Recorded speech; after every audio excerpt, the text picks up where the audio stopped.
President Trump is fighting hard against both Republican and Democrats to de-escalate the war in Syria and bring troops home alive. One America's Pearson has more. President Trump's decision to pull out of Syria has been met with fierce opposition from not only Democrats, but from those in his own party.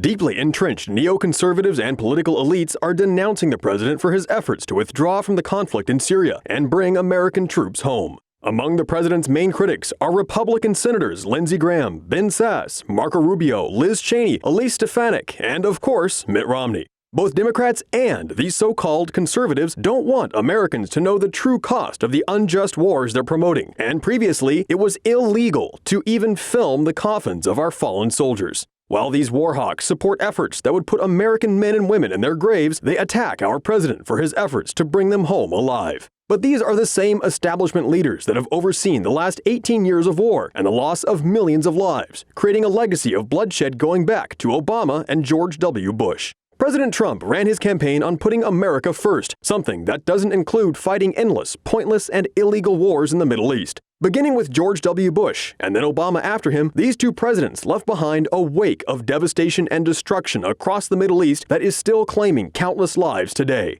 While Bush kicked off the invasion of Afghanistan in 2001 and then Iraq in 2003, Obama picked up and ran with the torch through both terms of his presidency, becoming the first president ever to serve 2 full terms under a state of war. Casualty figures are often conflicting, but many estimates report that under Bush, the first 3 years of the Iraq War saw some 600,000 Iraqis killed. When Obama took office, he brought the terrifying war to a new level. On just his 3rd day in office, he authorized a drone strike that killed 20 civilians. In 2011, Obama reportedly told his senior aides, quote, "Turns out I'm really good at killing people. Didn't know that was going to be a strong suit of mine." In just the first 6 months of his office, Obama's war in Afghanistan took over 1,000 civilian lives. By the end of his presidency, the number of Iraqis killed since the start of the conflict would soar to nearly 2.5 million people. In Syria, another 1.5 million have been killed. These are conflicts that cost not only civilian lives in the Middle East, but the lives of American men and women fighting overseas as well.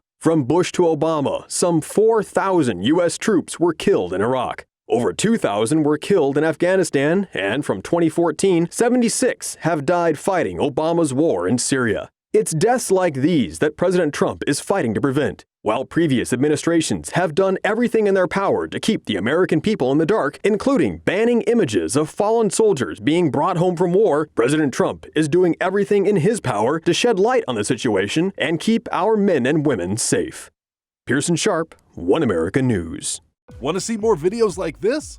Click on the link below and subscribe to One America News on YouTube, and call your cable provider and kindly demand that One America News is added to your lineup. Call and subscribe today.